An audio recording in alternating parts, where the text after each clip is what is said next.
So I find myself here, and I'm looking at everybody and wondering, what's going on?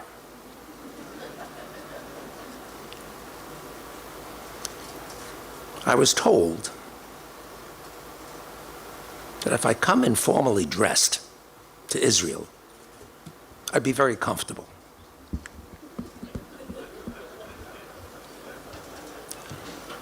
So, my son-in-law Tal took me to various meetings yesterday, and I was informally dressed, and everybody we met with wore a jacket and a tie. I looked at Tal and I said, I thought you said they were informally dressed. So I complied. I was informally dressed. He said, well, to honor you, they wore jackets and ties. So I said, okay, tomorrow, when we go to speak to the group, I'm going to wear a jacket and tie on the assumption that they will also. It didn't work out that way.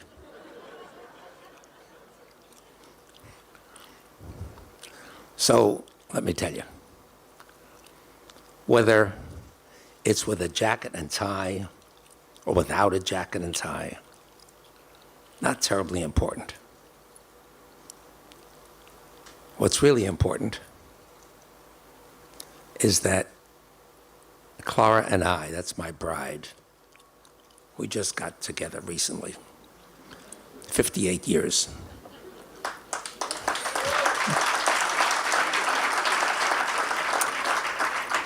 I gotta tell you, she's the best wife I ever had.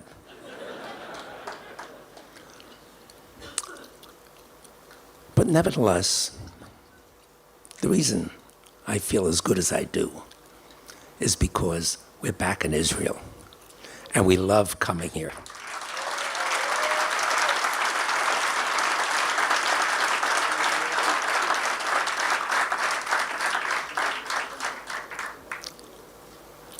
I really didn't have a clue as to what Israel was all about when we were newlyweds.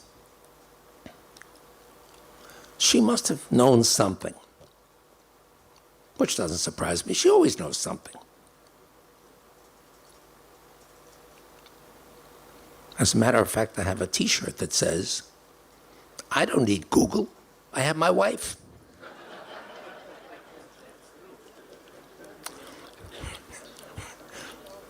However, as the kids were growing up, she said to me one day, she said, it's time to go to Israel. I said, sweetheart, I'm busy. I've got all kinds of things to do. Why do we have to go to Israel? Well, it's because it's important for us to know about our heritage. I said, but honey, I've got a lot of things to do. She said, you don't understand. You're going to Israel. Guess what? We went to Israel.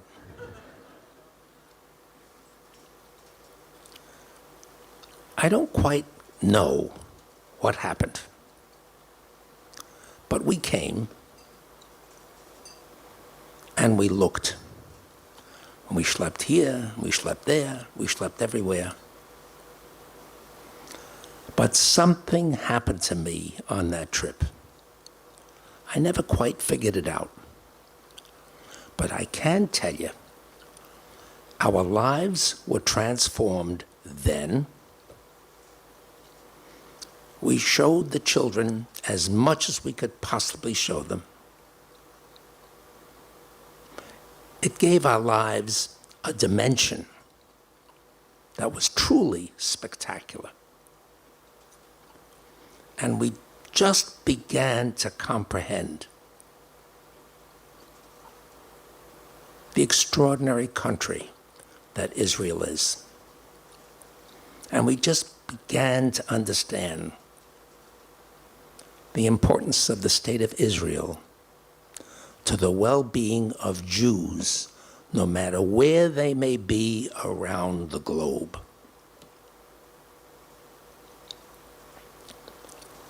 Result, she became deeply involved in the United Jewish Appeal. I became deeply involved in the United Jewish Appeal, and then in Federation of Jewish Philanthropies. She chaired the campaigns. She raised hundreds and hundreds of millions of dollars. I chaired the campaigns. I became chairman of the board of the United Jewish Appeal and Federation of Jewish Philanthropies in New York. It was the most wonderful experience of our lives, being deeply involved in Jewish communal work. And the wonderful thing about it is that as we got involved, it gave a signal to our children. And guess what? We didn't have to say anything. They just followed in our footsteps and started doing the same thing that we had done. And it's not a doubt in my mind, our 8 grandchildren are probably going to follow suit, just as we've did, and just as their parents did. So, coming here to speak to you tonight, I said, I'd love it, because it gives us a chance to see our in-laws, our machatonim. They're right here in Tel Aviv. So it's a pleasure. And any time we can come to see them, and any time we can bring the children and the grandchildren, we do it. And the truth of the matter is, Clara and I led hundreds of missions to Israel. We were here so many times. Every chance we could get to come back, we took it, because it gave us such intense pleasure. And we knew we were doing a lot of good for the country. I had the pleasure of working pretty much with every prime minister of Israel, from Yitzhak Shamir forward. When the Russian Olim were coming in at the rate of 50, 60, 70,000, Yitzhak Shamir said to me one day, he said, Larry, you have to help us. You have to help us build housing, because they're coming in and we have no housing for them. We need large quantities of high quality, low cost, concrete housing. But it had to be a kind of housing that would not destruct. It was indestructible, had to last. Because there were so many air raids and so many explosions and things going on in the country. So we had to learn how to provide that housing. Truth of the matter is, we found ourselves, beginning of 91. I listened to the Prime Minister. He said, I need you in Israel, I need you in Jerusalem. Came over. Just at that time, the Scuds also came over. Got to the hotel in Tel Aviv. They told me, here's your gas mask. Here's the stuff you have to put on your arms in case the tear gas, or the gas rather, gets to your skin. And when you hear an alarm upstairs, you have 2 minutes to collect your personal belongings and go down to the safe floor. So I said, okay. Now we had appointments the next morning with Shamir and a whole mess of other people. Got upstairs.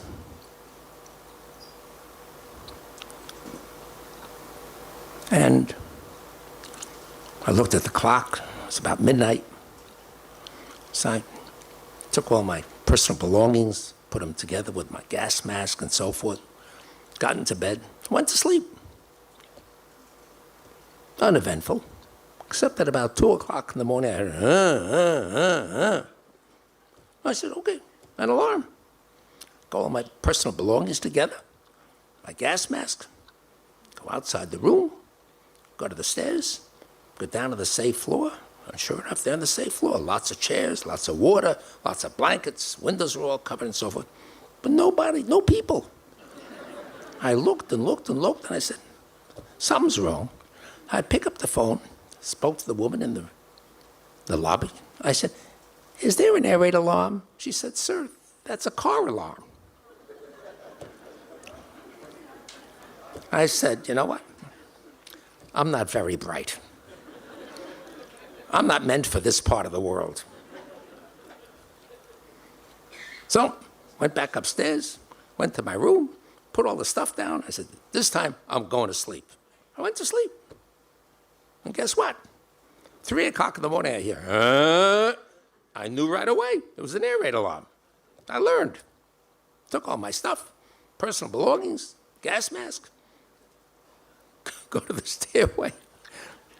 And there, finally, I see people going down to the safe floor. But then I see other people, young people, going up the stairs. I said, where are you going? They said, we're press. I said, so where are you going? They said, we're going to the roof. I said, what the hell am I going to the safe floor for? I turned around, went with them up to the roof. And what a show I saw. It was powerful. I never saw anything like this in my life. Because what they had, the Patriot missile launchers were in the park right next to the Tel Aviv Hilton. And they kept sending the Patriot missiles up into the cloud cover, because there's a lot of clouds that night. You could hear the explosions as the Patriot missiles intercepted the Scud missiles.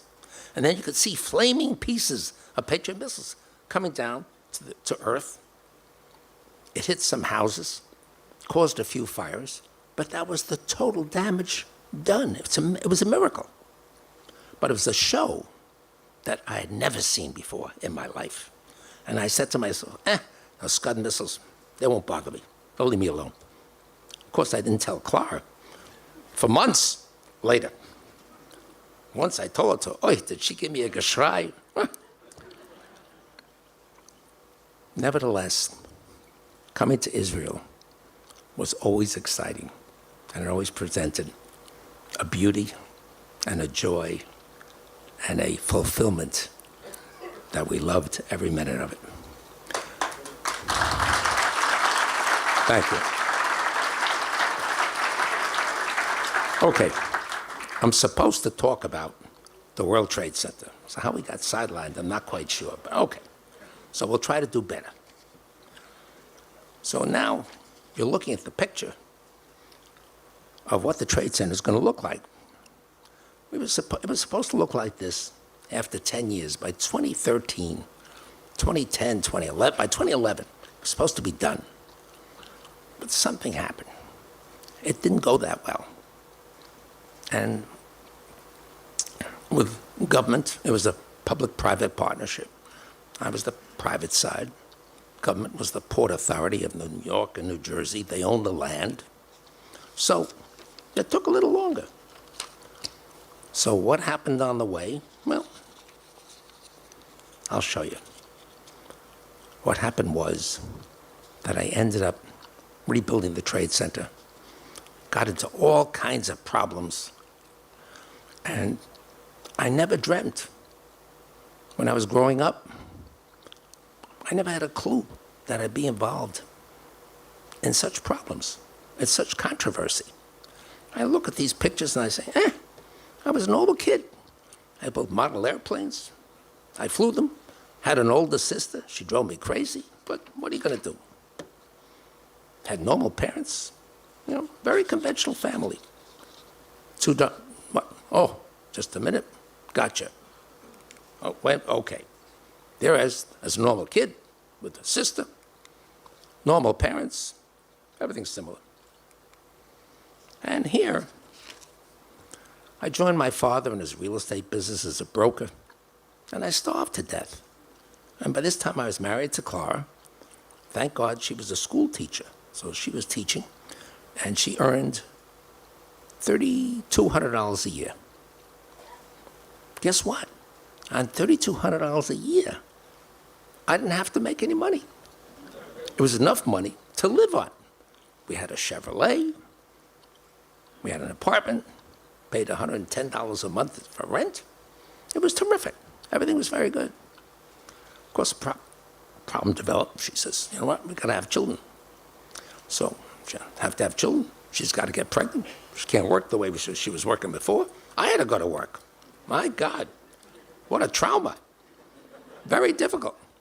Well, so I said to my father, Dad, we got to make some money, because I can't earn a living like this. And now it's my turn, because Clara, she did this for a number of years. It's enough, right? So I said, we got to become owners, because the brokers aren't making any money. The owners are making the money. So he said, Larry, when you have no money, how do you buy a building? I said, well, two guys just went out and bought the Empire State Building. They went to a lot of other people. They went to, 5,000, 6,000 people who each put in $5,000 to become a limited partner in the ownership of the Empire State Building. Why can't we do something like that? So my father said, can you figure it out? I said, hey, if they could do it, we could do it. I just have to figure it out. So he said, okay, try. I tried. First, I had to find a building that we could buy. Schlepped along, went to 23rd Street, found a building. There's the building. We ended up trying to borrow $15,000 from a bank. When you have no collateral, it's very difficult to borrow anything. Fortunately, one banker finally agreed to lend us the $15,000, puts a paper in front of me and says, sign it. I said, what's that? He said, it's a promissory note. I looked at him. I said, you're really going to give us the money? He said, isn't that what you want? I said, yeah. I said, I just never thought you would do it. So I signed it. Then he had my father sign it. And then he said, I want you to assign to me, to the bank, the contract that you're going to take as a result of using our $15,000. And that's the beginning of your process. Now, I didn't have a clue, and my father didn't have a clue. So then we proceeded to sit down as the banker. Okay, now that we could sign the contract, what's our next step? He looked at us, wondering if he was doing the right thing, the smart thing, giving us the money. He wasn't sure at that moment in time. I wasn't sure either. But nevertheless, we signed the contract. And he said, okay, now you got to go out and get a mortgage, because this building has no mortgage. I said, okay, how do we do that? He says, go to an appraiser, get it appraised. So we go to a local appraiser, gives us the name of an appraiser. We call the appraiser. Tell him, please appraise this thing. He said, how much do you want for a mortgage? I said, as much as we could get. So he looks at it, he says, you know, that building would probably justify $350,000. Now, we paid a price of $600,000. No, all cash, no debt. So we had to get a mortgage. So we went out. He says, go and get a mortgage. So we went to a local bank. Local bank gave us our first mortgage of $350,000. Okay, now, what do we need? We no longer needed $600,000. We had the mortgage of $350,000, so all we needed now was $250,000 in cash. A lot better than $600,000, right? Okay. Next thing I know, he gives me a telephone call in the office. He said, Larry, would you consider selling your contract? I said, what do you mean selling the contract? He says, would you consider, instead of buying this building, selling your contract to buy the building to a client of mine?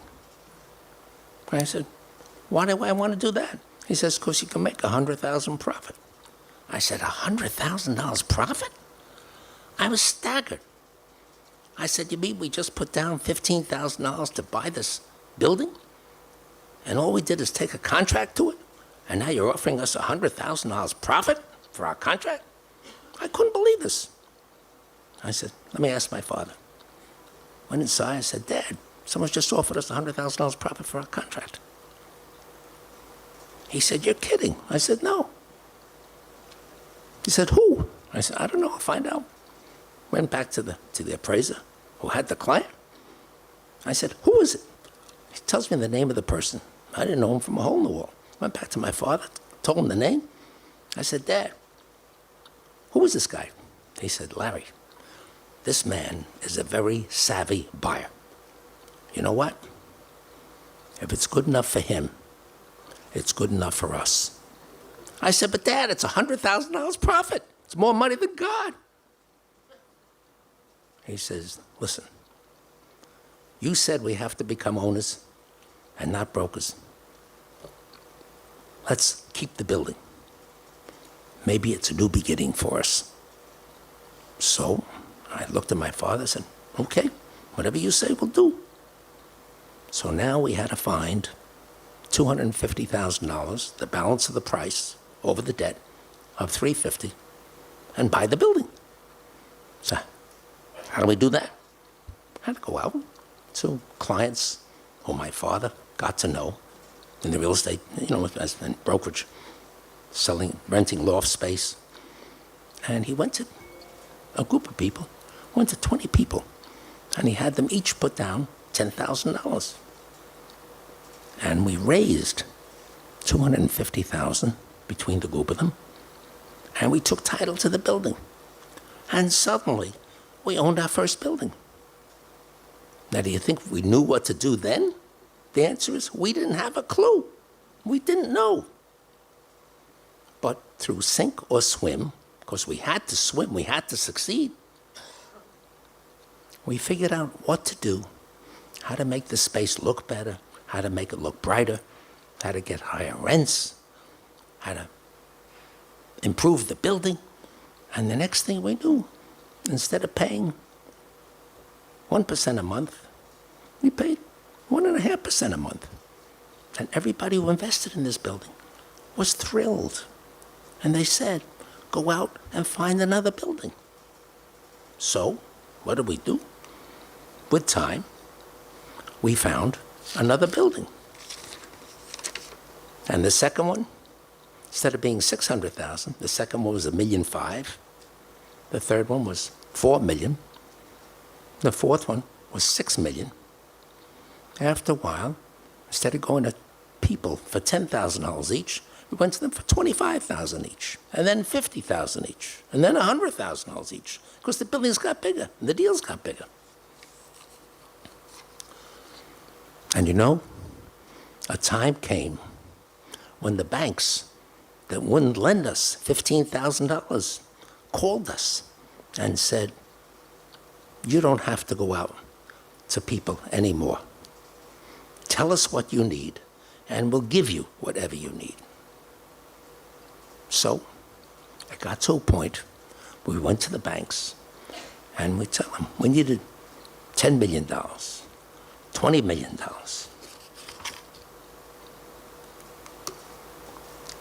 This is to show you I was looking like a mensch at that point. But it finally got to the point where suddenly I had an opportunity, having acquired a number of buildings, 20, 25, 30 buildings, lots of buildings, and they got pretty big. I finally had an opportunity to bid for a piece of land owned by the Port Authority of New York and New Jersey in Lower Manhattan. It was called the Keystone site at the World Trade Center. And this was in 1980.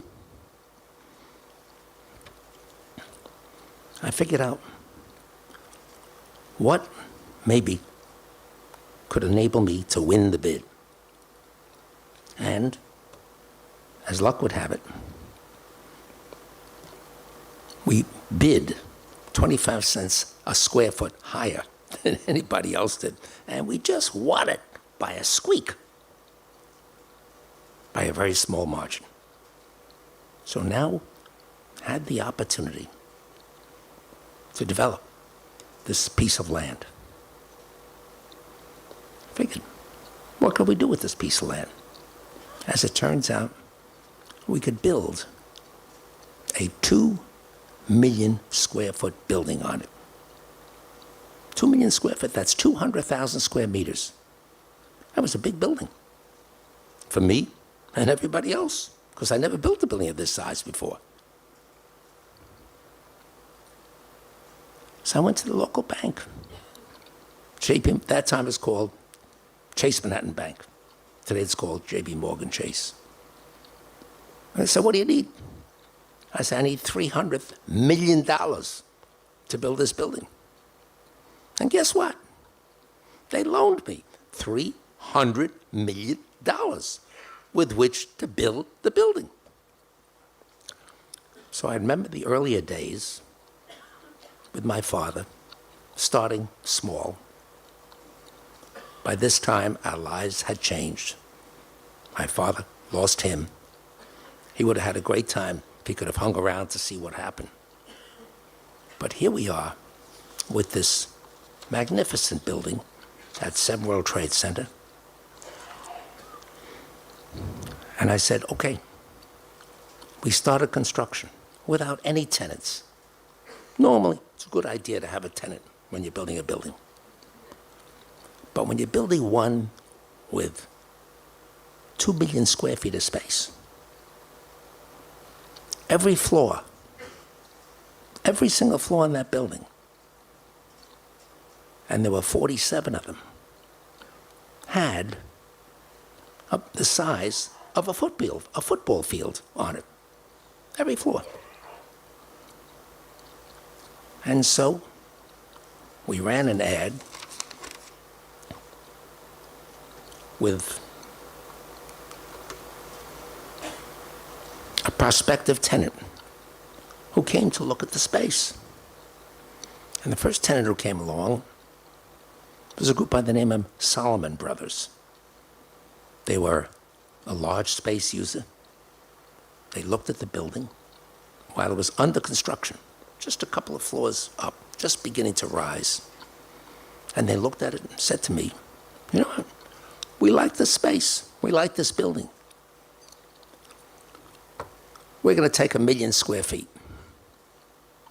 I said, 1 million out of the 2 million? They said, 1 million out of the 2 million. I said, that's pretty good. So we started drawing documents.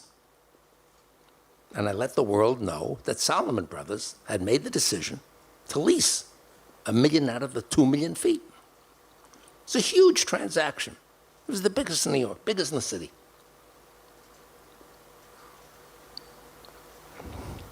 And I felt pretty good. Now the building was starting to rise. And suddenly, something terrible happens. Solomon Brothers became excited when they saw another building going up in another part of the city and fell in love with it. And they called me one day as the building is going up, up, up, up, up. Now it's about 25 stories up, on its way up to 47. And they said, Larry, we hate to tell you this, but we're not going to make the deal with you any longer. We're going to move to another building uptown. I said, but it'll cost you so much more money uptown. Whereupon the chief executive officer said to me, John Goodfriend, I remember him, remember his name. He said, Larry, we're making so much money, what difference does it make? And I looked at him and I said to myself, this guy's in trouble and he doesn't know it. Because any time you can look at life and say, so what? Costs more money? What difference does it make? We are making so much money. Not the way to think. And so I realized there was nothing I'm going to be able to do to convince him. So I came home that night and I said, sweetheart, I said, we lost Solomon Brothers. And I said, I'm devastated. My sweetheart looks at me. She says, listen, somehow, I don't know how, you're going to come out with a better deal. You're going to do better. I said, but 1 million feet, how much better can you do? She said, I don't know, but my faith is in you. You'll prevail. I said, God, I hope you're right. Go back to work, start talking to other prospective users. And all of a sudden, a company by the name of Drexel Burnham comes along. Who are they? They're big operators in the junk bond business. They're a big company, making a pot of money on Wall Street. Solomon was big, but Drexel, they might have even been bigger. So they come to the building. By this time, the building is 30 stories up, rising to 47. And they say, you know, we like the floors. We like the space. I said, so? They said, we think we'll take the building. I said, how much? They said, we'll take the building. I said, the building? It's got 2 million feet. He says, yeah, we're going to take 2 million feet. I said, 2 million feet? You're going to take the whole building? He said, yeah, why are you so surprised? I said, I'm surprised.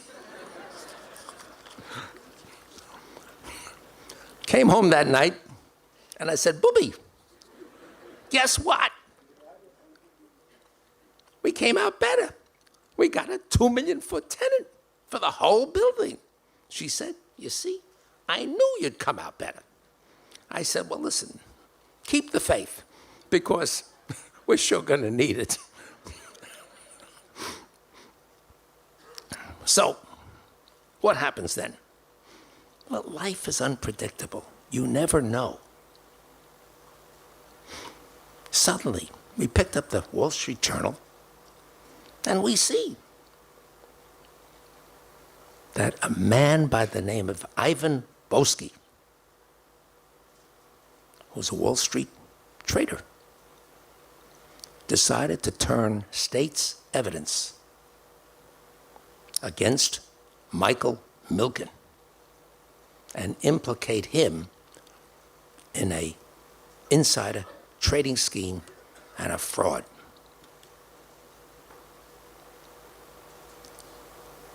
Mike Milken was the dean of the junk bonds. He was the most successful Wall Street trader in junk bonds. And when I saw that Ivan Boesky turned state's evidence against Michael Milken, and then I realized Michael Milken is the power behind Drexel Burnham, the company that's taking the whole building. I said to myself, oy vey's mia, we got a problem. I called Clara, I said, Bubby, we got a problem. And I told her what the problem was. She said, don't worry, you'll be fine. I said, I don't know how I'm going to recover from this one.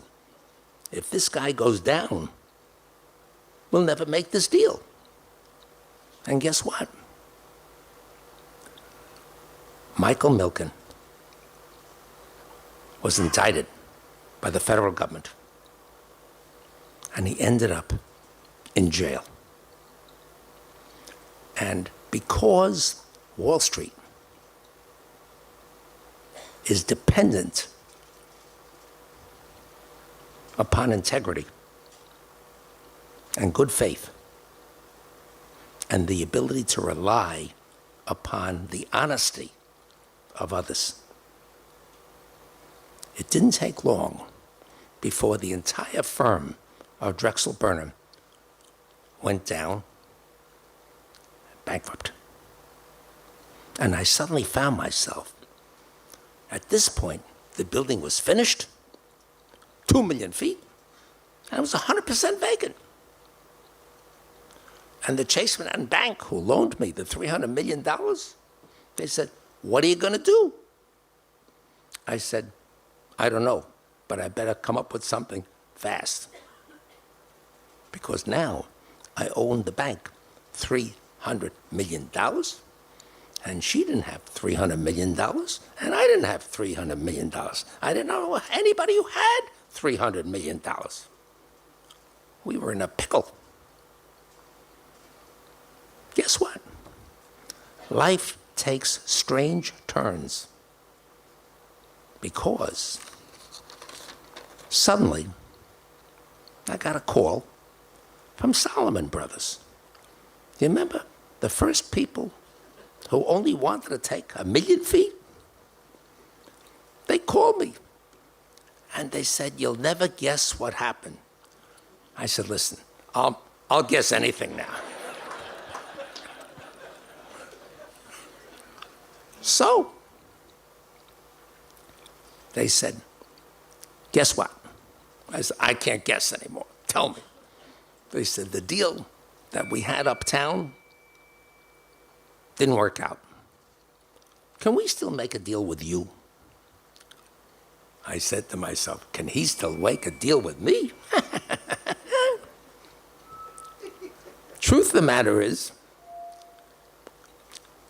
in 12 hours, we had a handshake together, and he ended up taking not 1,000,000 feet, but 1,300,000 square feet. Something's happening here. Signed the lease for 1,300,000 square feet. Okay. And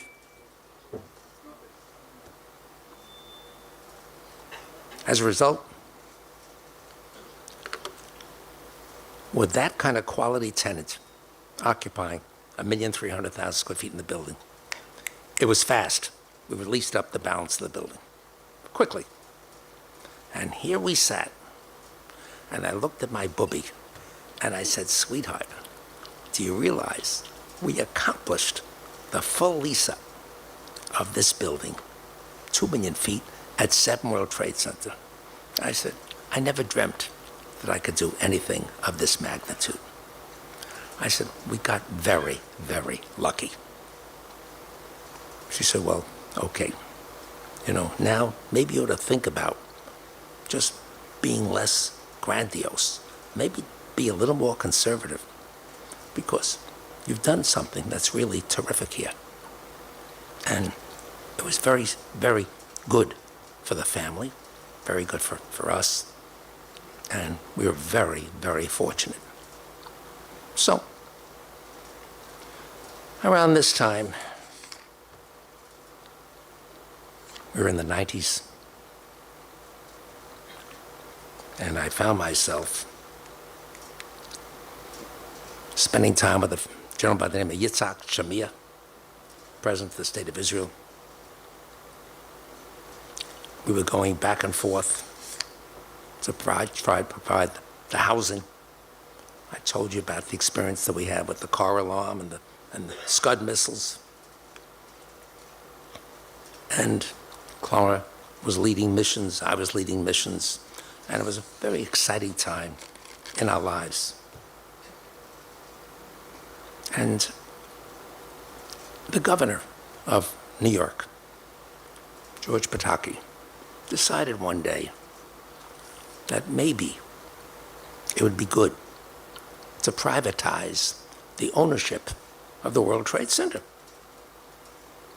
So I got a call from the governor's office, and they said, "Would you ever consider owning the World Trade Center?" And I said, "Would I?" I said, I was topping off the steel for the building. I remember looking up at how big my building was, 2 million feet, and it was a peanut by comparison to the Twin Towers. They were really big. They were 110 stories high, and they contained 10 million square feet of space. I said to myself, wouldn't it be fantastic if I could own the Twin Towers? So I said to the governor, I said, I got to check with my bride, but I have a feeling she's going to say it's okay. So, came home and I said, sweetheart, guess what? And I told her, the governor asked if we'd be interested in buying the Twin Towers. And she said, are you crazy? I said, no. She says, how much are they going to sell it for? I don't know. A lot of money. She said, well, how are you going to be able to do that? I said, I don't have a clue yet. I said, but first, we've got to make the decision. Should we try to buy the Twin Towers? She said, well, if you think it's a good idea, it's up to you. If you think it's good, then go for it. But you have to make the decision. The way we led our lives, and still do. She's very good when it comes to kids. And early on, I realized, let her make the decisions when it comes to the kids. Discuss it together, come to a conclusion together, so we're one mind, right? Both of us the same mind. And then one of us execute when it comes to the kids. Clara. When it came to business, I got to know what I was doing. It was a lot of luck, but also got to know what I was doing. We talk about it together, discuss it, and then make a bloody decision. I said, okay. So she said, listen, if this is what you want to do, go ahead. So I said, I think I'd like to try to buy the Trade Center. So it was now, I think, toward the end of the century. And the year 2000 was coming to a close. And now I got involved in it. And we started a very intensive focus. And guess what? We qualified to be one of the 27 potential purchasers, who were deemed credible enough to be able to make a bid and be able to close on the Trade Center. Once that happened, I said to all my people, forget about anything else we've got on the table. Put it all aside. If we can own the World Trade Center, that's what I want to go for. So put everything else aside, forget about it, and just focus on the Trade Center. And so with time, we went from being one of the 27 bidders down to one of 10 bidders. And then we became one of 5 bidders. And then one of 3 bidders. And I said, oh my God, is it possible we can own the World Trade Center? Could this happen? The 3 final bids. One bid, $3.15 billion. The second bid, $3.150 bid. And the third, $3.2 billion. There was a separation of $50 million between each of us. Now, $50 million is a lot of money. Except that when it's the difference between 3.15 bid, 3.2 and 3.25, it's only $50 million. It's a rounding error when you're talking about that magnitude of money. It's change. Sounds crazy because it's so huge, but $50 million in this picture is nothing.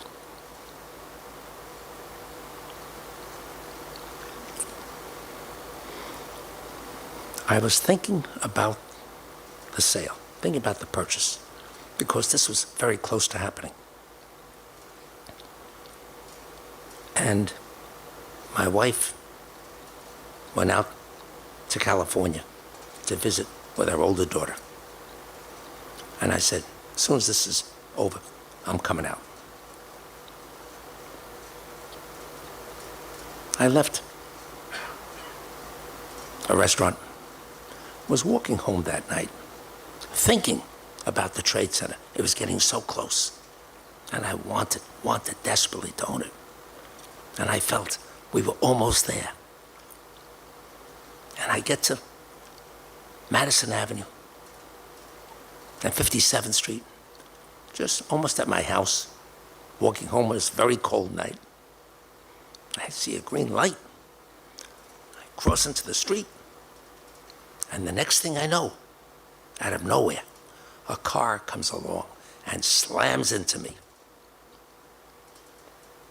Next thing I found, I was almost dead, because I was lying there in the middle of 57th Street. My pelvis crushed in 12 places. A drunk driver had gone right through the green light for me, red for him. And I thought everything was over. Ended up in the hospital. The pain was horrible. I said to the doctors, give me more morphine, because the morphine is the only thing that kills the pain. And 3 days later, I woke up in the hospital. I said, what day is it? They said, it's the 28th day of January. I said, the best and final bids are due on the 30th. I got only 3 days left. I said, get everybody, I said, kill the morphine, get everybody together here in the hospital, call the guys from my office, get them in here. I said, I need some peace, I need some rooms. And we had to sit down in that hospital with everybody there. The pain, I said, forget about the pain. There was too much at stake. And we submitted the best and final bid on the 31st day of the month. Net result, we ended up winning the bid to own the World Trade Center. And so here, you see a lot of happy faces, because this picture was taken on the 26th day of July of 2001. The 26th day of July of 2001. It says, there's my son, my daughter, younger daughter, my bubby. Gentleman on the corner, the gentleman on the end, the lawyer who helped me close the deal. And we had it. Of course, what had happened in the intervening months between the day my pelvis was crushed, I found myself in the hospital, had to learn to walk again. It was the most horrendous time of my life. And I finally succeeded in putting the man who did this to me, turns out he did it to other people too. I ended up putting him in jail. It was not sufficient joy or pleasure. It wasn't worth it. But at least he's off the streets and he can't do it again. But what I went through in terms of having to learn to walk again was an absolute horror. So here we were, feeling happy. We won the Trade Center. And I remember looking at Clara, and I said, sweetheart, we have the brass ring. We can do anything you want with our lives. Tell me what you'd like to do. Of course, one of the things I've always deprived you of is the kind of time that I could give you once we had the brass ring. I said, we now have it. Whatever you want to do, we can do. Tell me what you want to do, and we'll do it. That was on the 26th day of July, 2001.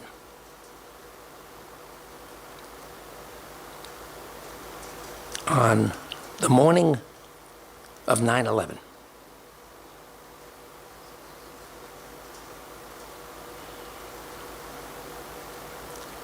I'm getting ready, getting dressed to go to the dermatologist. I have light-colored hair, light skin. The sun is a disaster for me. I can't take the sun. So, every 3 months, I went to the dermatologist like clockwork. I had to. And that morning, I said to Clara, I said, sweetheart, I've got so much work to do down at the Trade Center. Cancel the dermatologist. I'm going down. And she said, you can't cancel again. You canceled last time. You cannot cancel again. And she got angry. Now, when you're married to somebody for 50 years, and they get upset, and they get angry, and they start screaming, the world comes to an end. And I said, okay, I'm sorry. The words are yes, dear. Whatever you want, I'll do. Don't get angry. Please don't get angry. She said, okay, but you're going to the dermatologist, you're going this morning, and you're not going downtown. Wow.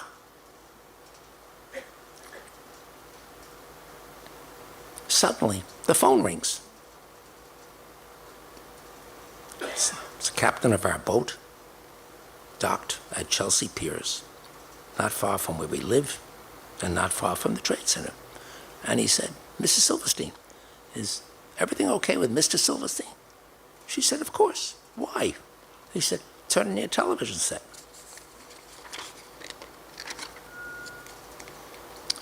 And that's when we saw the North Tower in flames. And we saw the plane circling around before it slammed into the South Tower and caused it to end up in flames. And therein was the day of the disaster of 9/11. Changed our lives, changed the lives of everybody in our world, changed the lives of everybody in the world, certainly civilized people, no matter where they live around the globe. And so we lost almost 3,000 people. It was a miracle. My life wasn't lost because she kept me from going down to the Trade Center. She said, you've got to go to the dermatologist. By the way, I never made it to the dermatologist that day, but at least my intentions were right. And Silverstein Properties lost 4 of its employees. And those 4 employees had 6 children among them. And that was a horror. It was just terrible. Now, what I quickly had to do was find out what my obligations were. Of course, I had signed a contract and now owned the Trade Center. And I had a lease obligations to pay $120 million a year in ground rent. And I only signed that contract for 99 years. And there I was, 70 years of age. I was a little optimistic. But there I was with an obligation, 99-year obligation to pay the port $120 million a year, forever, seemed like. I had to rebuild, like kind, like quality. And I had an obligation to collect the insurance proceeds from the policies, because that's the only place the money could come from the insurance proceeds. That was my job, my obligation, because they owned the policies.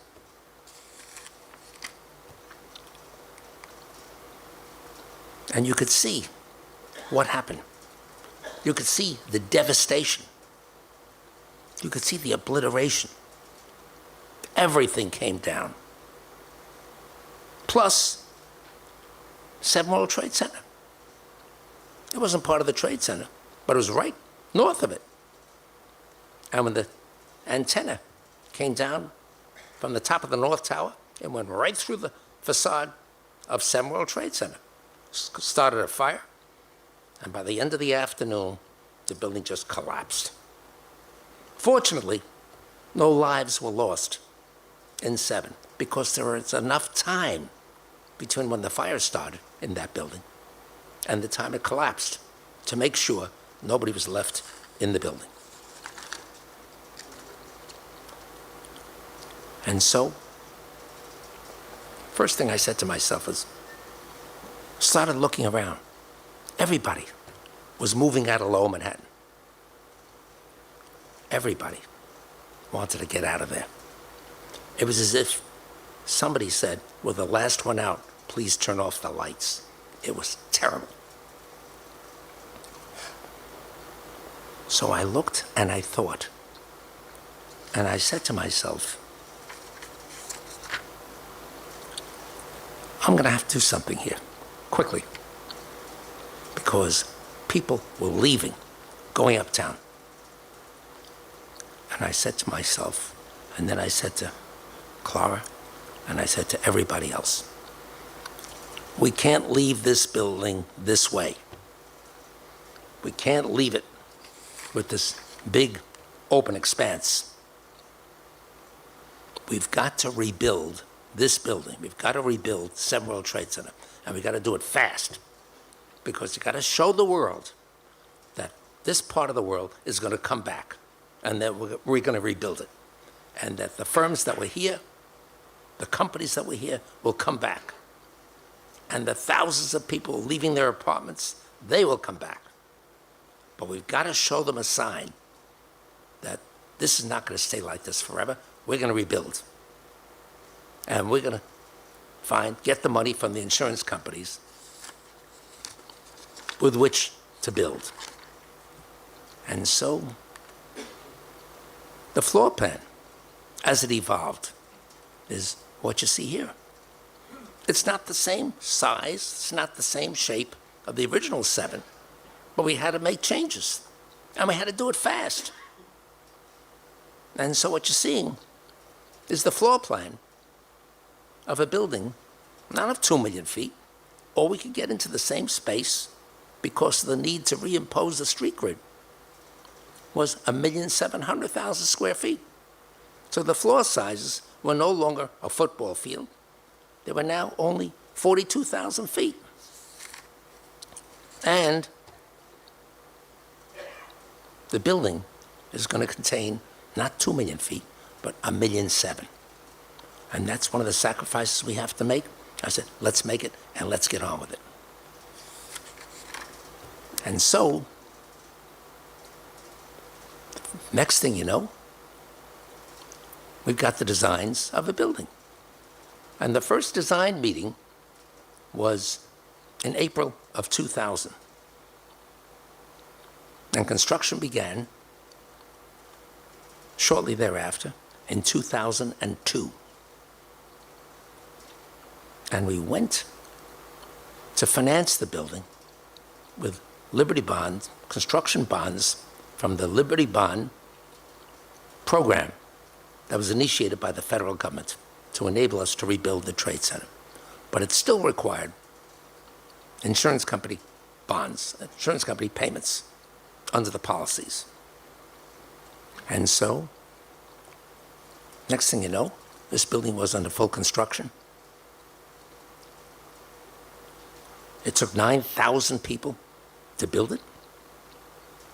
It cost not the $300,000, not the $300 million it cost the first time. This time, cost close to $1 billion. Costs have gone way up, and everything was far more difficult.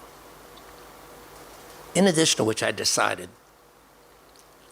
this had to be a first-class building.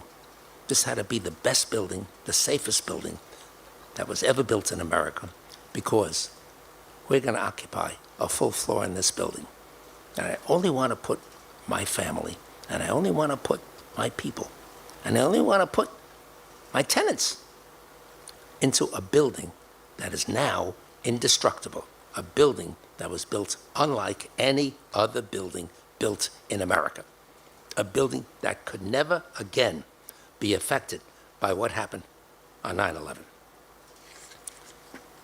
And so we went through an enormous amount of effort to find out what happened on 9/11 to cause the Twin Towers to collapse, and at the same time decide how to build a building safer and stronger and impenetrable,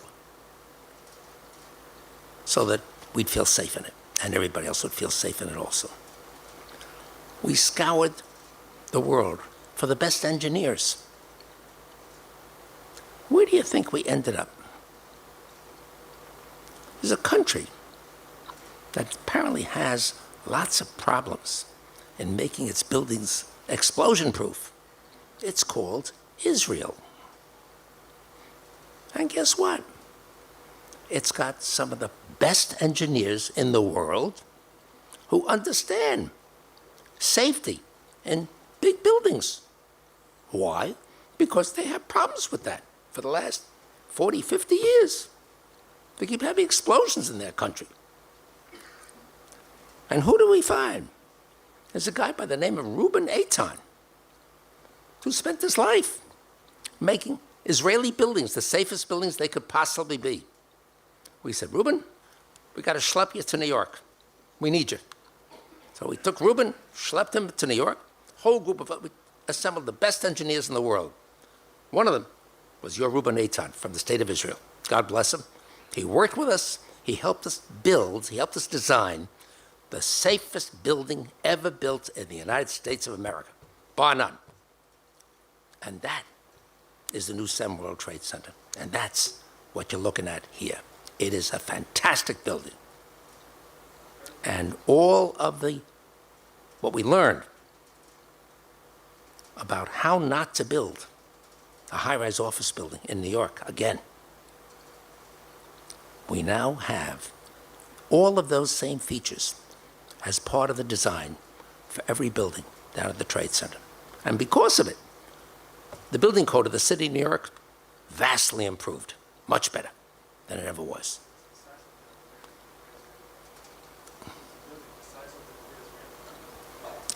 So to give you a sense of the size of the building you're looking at, the new 7 World Trade Center, you know the 3 buildings built by Israeli?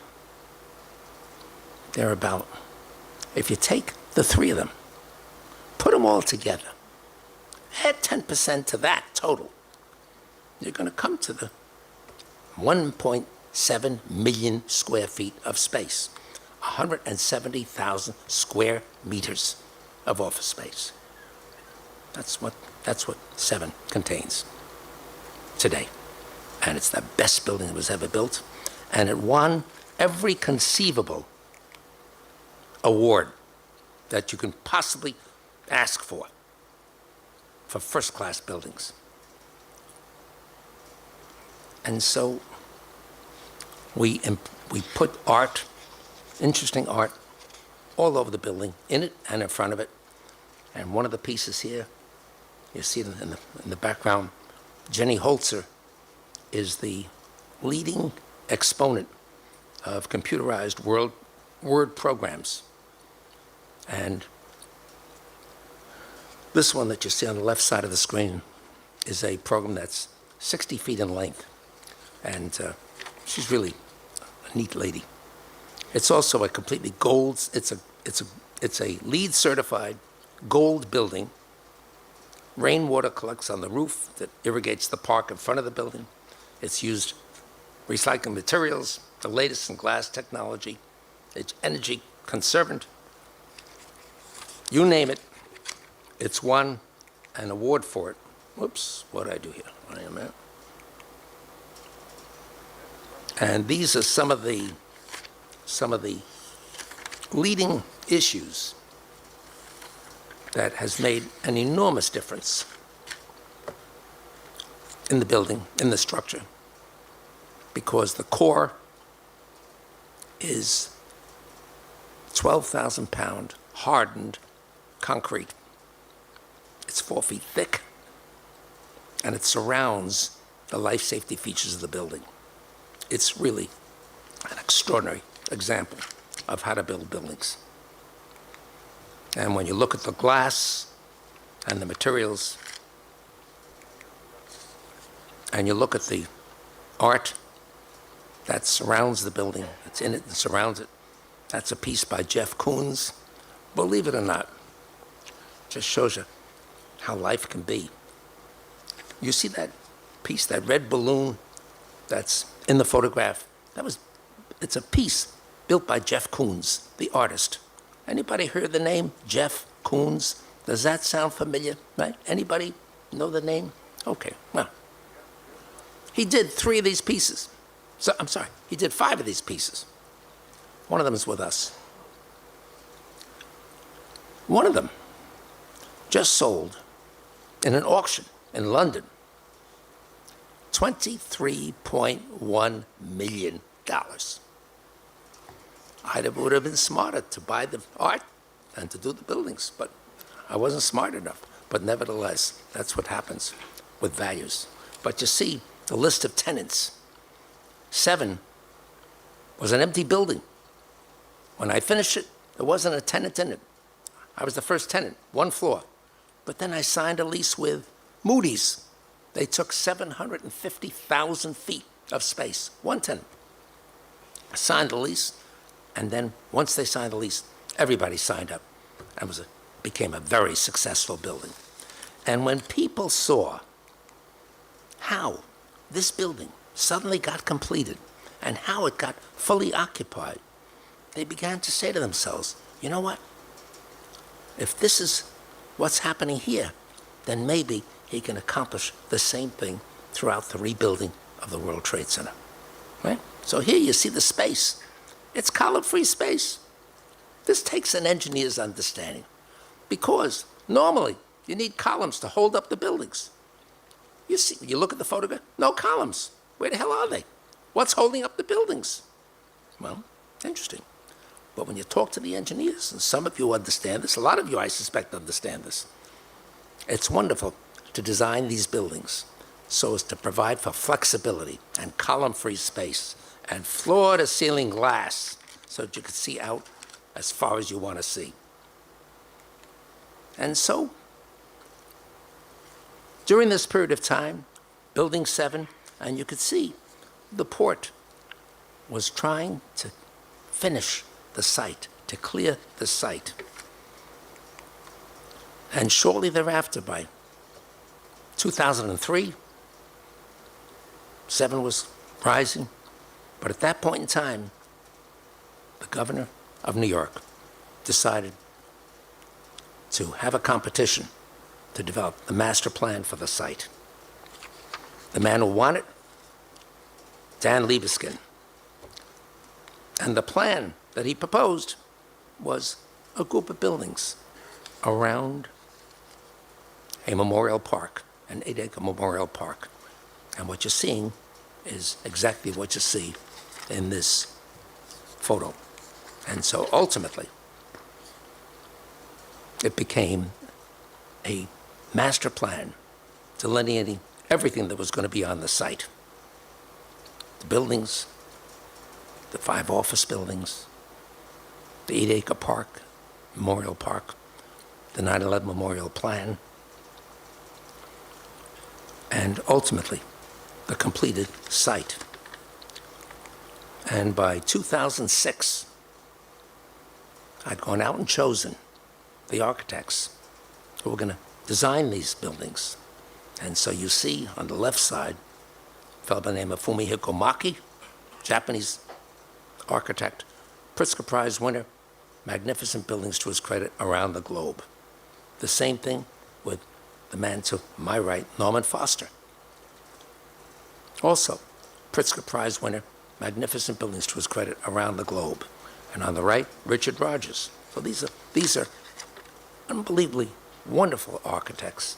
And so by 2006, 7 was a completed building, and there were the other buildings, looking magnificent, beautiful. But we ran into a problem. We couldn't collect the insurance because the insurance companies didn't want to pay. There were 22 insurance companies defending 22 insurers who didn't want to pay their obligations under the policies. And so they took me to court. And I had to beat them in court, the lower court, and then had to take an appeal and win in the upper court. So they owed me $4.5 billion with which to build these buildings. It wasn't enough, but at least it was $4.5 billion. It could start the process. And I couldn't collect. So what do when you beat the insurance companies in court and they still won't pay? A new governor was just elected. Eliot Spitzer, an old friend who I knew well. I said, Eliot, if you don't help me, I'll never collect from the insurance companies. And guess what? He listened, and he said, you know what? You're entitled. I'm going to get you the money. And in 6 months, he got me the $4.5 billion. The insurance companies didn't like me, but at least I got the money.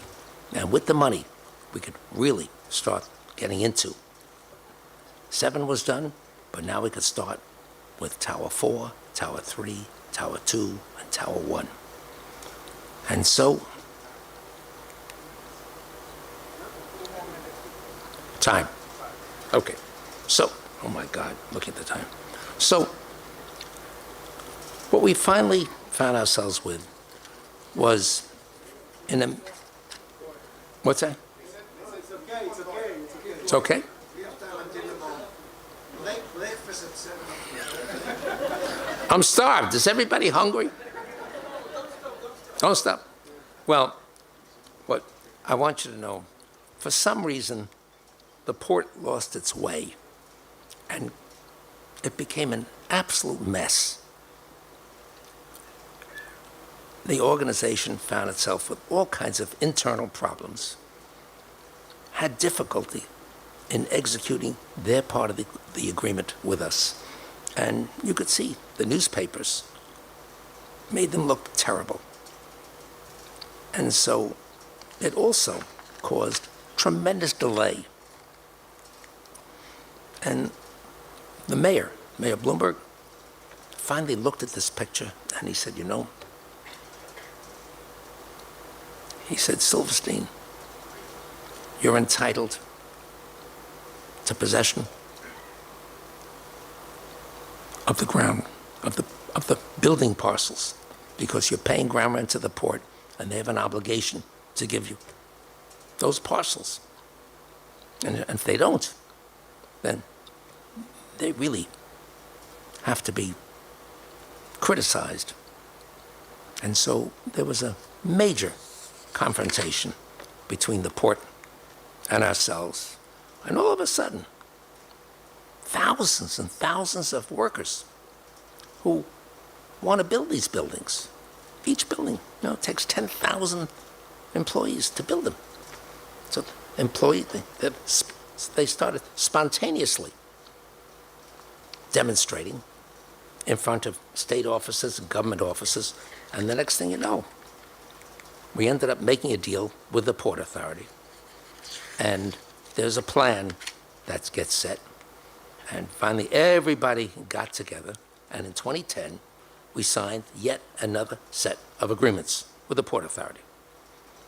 And so what you see is the beginning now of construction. And by 2013, we finished Tower 4. That's Fumihiko Maki's building. And it's a beautiful building. He's a minimalist architect. who designs beautiful buildings, and this one is gorgeous. And its lobby is 47 feet in height. It's statuesque, and it's elegant. And it wins every single architectural award you could think of. And then some tenants come along to take large amounts of space.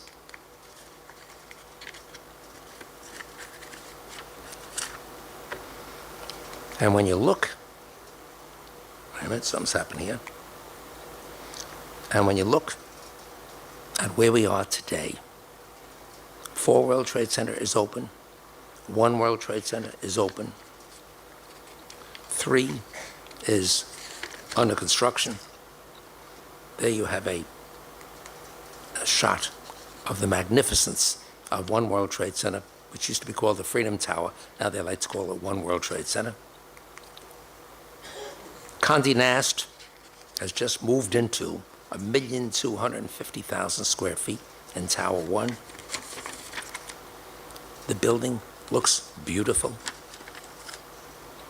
The ceiling height here is almost 60 feet and elegant.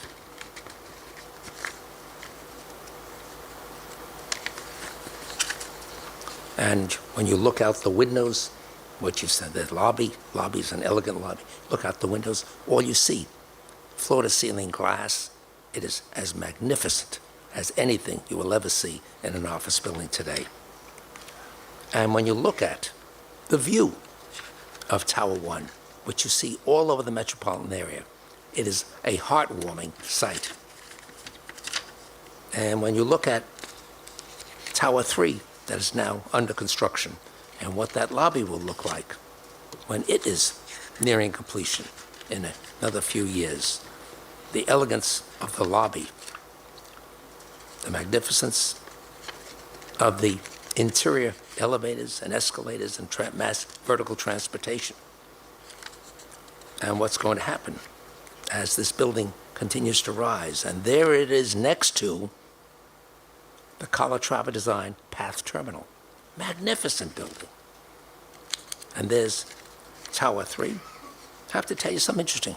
Last week, 2 weeks ago, we closed $1.6 billion of construction loan financing for this building, Tower 3. 30-year term, construction and permanent financing, everything, the whole ball of wax. Interest rate for 30 years, 5.3%, all inclusive. It's incredible. I never dreamt to be able to get to borrow $1.6 billion for a term of 30 years at an interest rate of 5.6%. Nothing like that ever before. So it's going to be interesting because once we get finished with Tower 3, we're then going to proceed to Tower 2. And Tower 2, Tower 2 is probably going to take about $2.4 billion. So that's going to be the next step.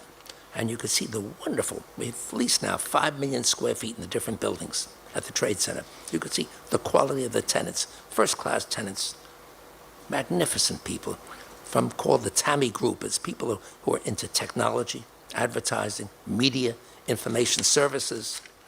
And of course, when you look at Norman Foster's design of the top of Tower 2, it's a beautiful sight. And it's a typical Norman Foster design.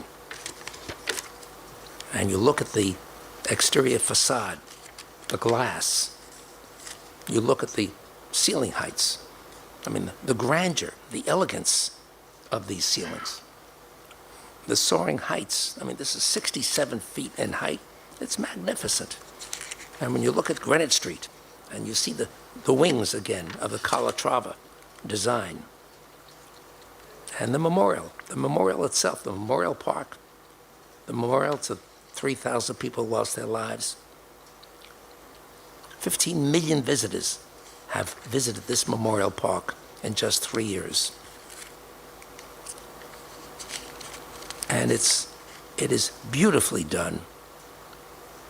And you can't help be impressed by how the names of the people who lost their lives are impressed around the reflecting pools of each one of what were the original footprints.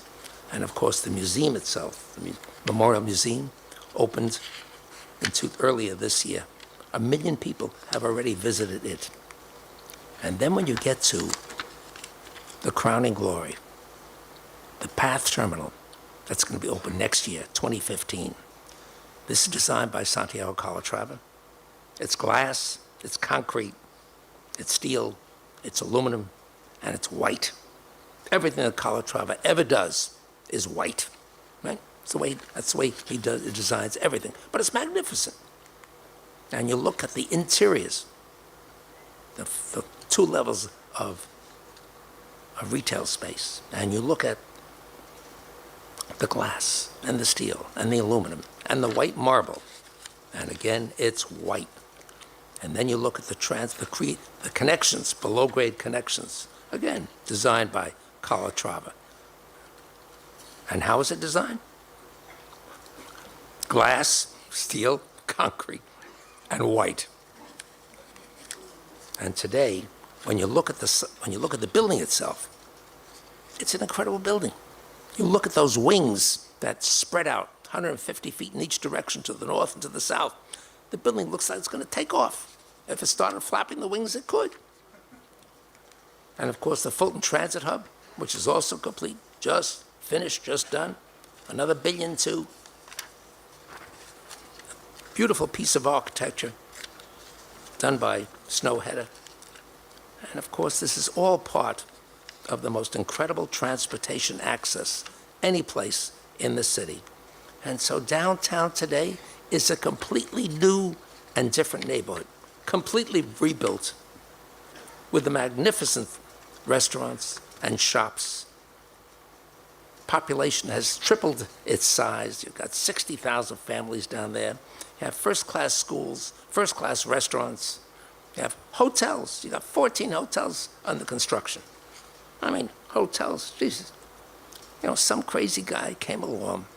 His wife told him he was too heavily invested in the Trade Center.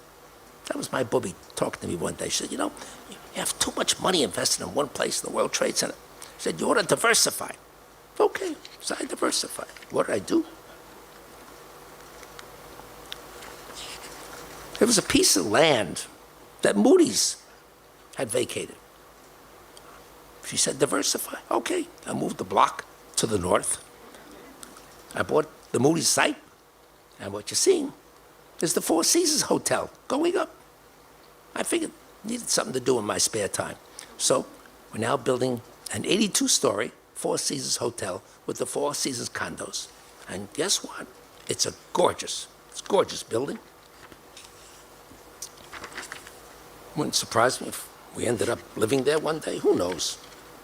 But the lobby is magnificent, strictly Four Seasons. The interiors are quite beautiful. The space is wonderful. And you look at the soaring quality of this building, and you say to yourself, wow, because there, to the left, you see that high-rise building that looks white. That's not quite white, but it looks like limestone. And by golly, it's the new Four Seasons Hotel. It's about 920 feet in height. Again, another transaction. It's $1 billion in cost, but it's quite spectacular. And so what you're looking at here, when it's all done, is about a total expenditure of $30 billion. The Path Terminal itself, with the soaring wings, about $5 billion for that one alone.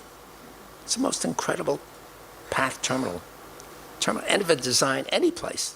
But this fellow, Santiago Calatrava, is an exquisite architect, does beautiful designs, but are his buildings expensive? Thank God it's being paid for by the port and not by me. So, when we're next downtown together, And I suggest anytime you want to come and we'll show you what's going on because it's pretty exciting. The other thing I'll tell you is that we should be finished down there by 2018. So this is nearing the end of 2014. We're almost in 2015. Another couple of years, another 3 years.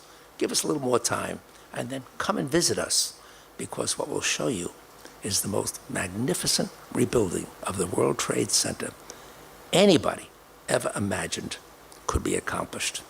So I just want to say, come and visit, and I certainly thank you for listening, and I just want to tell you, I think you guys are terrific living in this wonderful country.